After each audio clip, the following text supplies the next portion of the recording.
திருச்சிற்றம்பலம். நம்ம இன்றைக்கி காண இருப்பது சிறுதொண்டரின் வரலாறு. இவருடைய பக்தியை சோதித்த சிவபெருமான் ஆடிய திருவிளையாடல்கள். சிறுதொண்டர் என்பவர் 63 நாயன்மார்களில் ஒருவராக கருதப்படுகிறார். இவருடைய பக்தியை சோதிக்க சிவபெருமான் ஆகப்பட்டவர் என்ன ரூபம் எடுத்தார், எவ்வாறு சோதித்தார் என்பதை இந்த பதிவின் மூலம் நாம் காண இருக்கின்றோம். சிறுதொண்டர் அந்த காலத்தில் சிவன் அடிகளாராக இருந்து தோன்றி வரக்கூடிய சிவன் அடிகளார் யாருக்காவது ஒருவருக்கு அவர் தினமும் ஒரு அமுது படைக்கிறேன், திருவமுது என்கின்ற அமுது படைத்து அவர்களை அன்னைக்கு உள்ள விரதத்தை அவர் முடிப்பார். அவர் என்ன விரதம்னா, ஒரு நாளைக்காவது ஒரு சிவனடிகளாரை கண்டு அவங்களுக்கு சாப்பாடு கொடுப்பது அவர் தொண்டாக இருந்துச்சு. அதை அவர் மட்டும் பண்ணலை, அவர் குடும்பமாக சேர்ந்து அவன் மகன் சீராளன் என்பவன் சிறுதொண்டன், அவனுடைய மகன், அவனுடைய மனைவியானவள் திருவெண்காடு நங்கை, இவர்கள் 3 பேரும் சேர்ந்து இந்த தொண்டை தொன்றுபட்டு செஞ்சு வருகிறார்கள். இதனை பார்த்த சிவபெருமானால் சும்மா இருக்க முடியாது. என்றைக்கா இருந்தாலும் சிவபெருமான் ஏதாவது ஒன்று பண்ணிக்கிட்டு தான் இருப்பார். அப்படின்னு சிறுதொண்டரோட வாழ்க்கையில் இவர் என்ன நிகழ்த்தினார்னா, இவர் ஒரு பிச்சாண்டி ரூபம் எடுத்து கையில் திருவோட்டை அணைஞ்சி மாலையை எலும்பு கூட்டால் மாலை போட்டிருக்காரு. அணிஞ்சு ஒரு ஒரு பிச்சைக்காரனாக போய் ஒரு மரத்தில் அமர்ந்திருக்காரு. அன்னைக்கு அவருடைய மகன் சீராளனுக்கு பிறந்த நாள். சிறுதொண்டனின் மகன் சீராளனுக்கு பிறந்த நாள். அவனுக்கு புத்தாடை உடுத்தி குளிப்பாட்டி அவனை பாடசாலைக்கு அனுப்பி கொண்டு போய் பாடசாலையில் விட்டுட்டு வந்திருக்காங்க. சீராளனை பாடசாலையில் கொண்டு போய் விட்டுட்டு இவங்க தொன்றுபட்டு செய்து வருகின்ற இவங்களுக்கு கடமையை முடிக்கணுன்ட்டு அன்னைக்கு சித்திரை அமாவாசை அன்று அவங்க வடை பாயாசம் அனைத்தும் செஞ்சு சிவனடிகளாரை தேடிக்கிட்டு வராங்க. தேடிட்டு வரும்போது இவர் பிச்சாண்டி ரூபமாக சிவபெருமான் அவர் ஒரு மரத்தடியில் அமைஞ்சிருக்காரு. அவரை போய் காலை தொட்டு மனைவியும் சிறுதொண்டரும் போய் வணங்கி, ஐயா எங்கள் வீட்டுக்கு நீங்கள் சாப்பிட வரணும் அப்படின்னு சொல்லி வம்ப விலை கொடுத்து வாங்குறாங்க. சிவனடிகளாரை போய் கேட்குறாங்க. சிவனடிகளார் என்ன சொல்கிறாரு, எப்பா என்னால் நான் சாப்பிட்ற அளவுக்கு நீங்கள் எனக்கு ஒன்றுமே போட முடியாது அப்படின்னு சிவனடிகளார் பொறுமையாக சொல்கிறாரு. அப்போயே விட்டுட்டு போகக்கூடாது இந்த சிறுதொண்டர். அதை கேட்காம உங்களுக்கு என்ன வேணும்னு சொல்லுங்கள், நான் அதை சமைச்சு தரேன்னு சொல்கிறாரு சிறுதொண்டர் என்பவர். சொல்லிக்கிட்டே இருக்கும்போது அவர் சொல்கிறாரு, நீங்களாம் டெய்லி 3 வேளை சாப்பிட்றவங்க, நான் மாதத்துக்கே 2 வேளை மட்டும்தான் சாப்பிடுவேன். எனக்கு இந்த வடை பாயாசம் இதெல்லாம் நான் சாப்பிட மாட்டேன், எனக்கு மாமிசம் வேணும் அப்படின்னு சொல்லி கேட்கும்போது, என்ன மாமிசம் வேணும், அவருக்கு என்னன்னா ஒரு ஆளுக்கு அவர் சாப்பாடு போடணும் சிவனடிகளாருக்கு, அதுதான் அது அவரோட கடமை. அப்படிங்கும்போது அது எப்படியாப்பட்ட சாப்பாடாக இருந்தாலும் அவர் ஏற்றுக்கிட்டு தான் போவார், இல்லைன்னா அவர் ஒரு சாபத்துக்கு உள்ளாயிருவார். அவர் நினச்சிக்கிறது சிவபெருமானால் சபிக்கப்பட்டுருவோம் அப்படின்னு நினச்சிக்கிட்டு அவர் என்ன செய்கிறாரு, எதுக்காக இருந்தாலும் ஒத்துக்கிறாரு. அவர் என்ன உங்களுக்கு வேணும் அப்படின்னு கேட்கும்போது அவர் சொல்கிறாரு, எனக்கு நரமாமிசம் வேணும் அப்படின்னு சொல்லி கேட்குறாரு.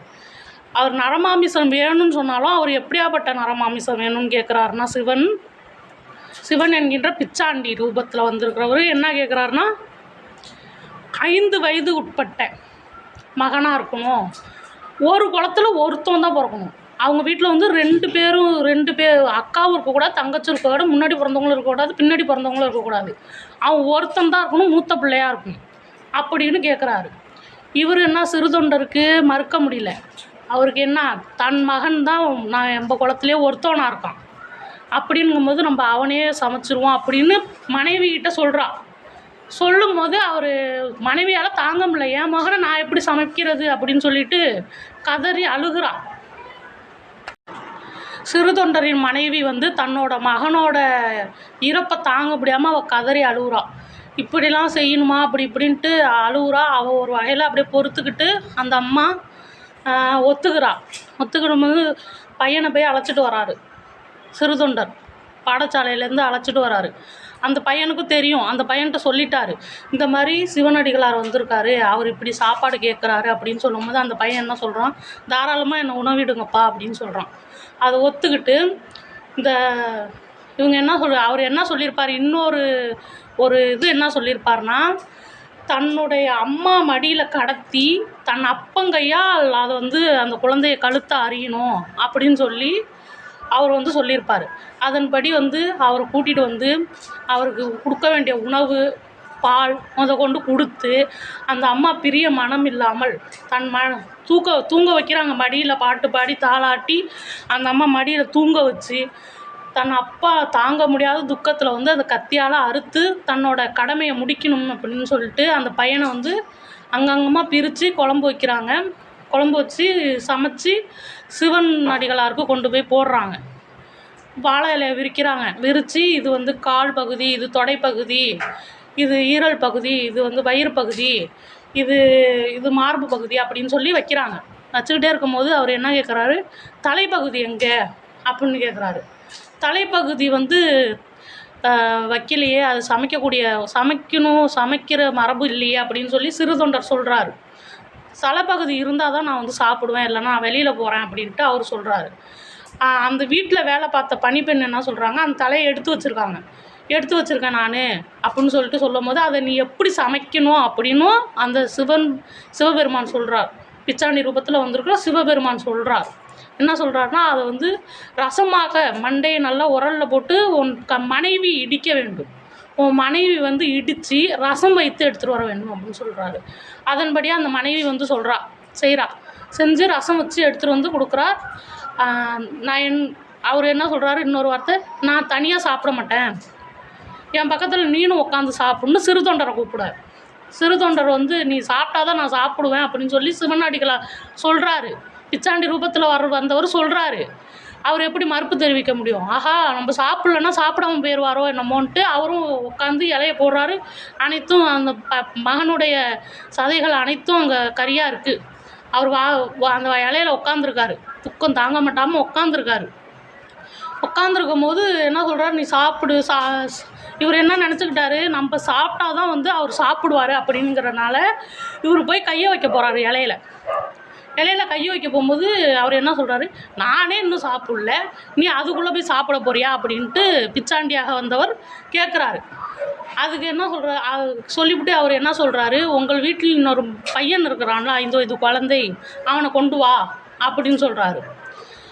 இவங்க என்ன பண்ணுறது, அவரை தானே அடித்து குழம்பு வச்சு எல்லாமே பண்ணி அவருக்கு படையலில் வச்சுருக்காங்க, எப்படி அவரை கூட்டிகிட்டு வர முடியும் அப்படின்னு முழிக்கும் போது என்ன சொல்கிறார், நீ போய் கூப்பிடு, வெளியில் போய் கூப்பிடு அப்படின்னு சொல்லி சிவனடிகளார் மறுப்பு தெரிவிக்க முடியல. இவரால் சிறு தொண்டரால் மறுப்பு தெரிவிக்க முடியல.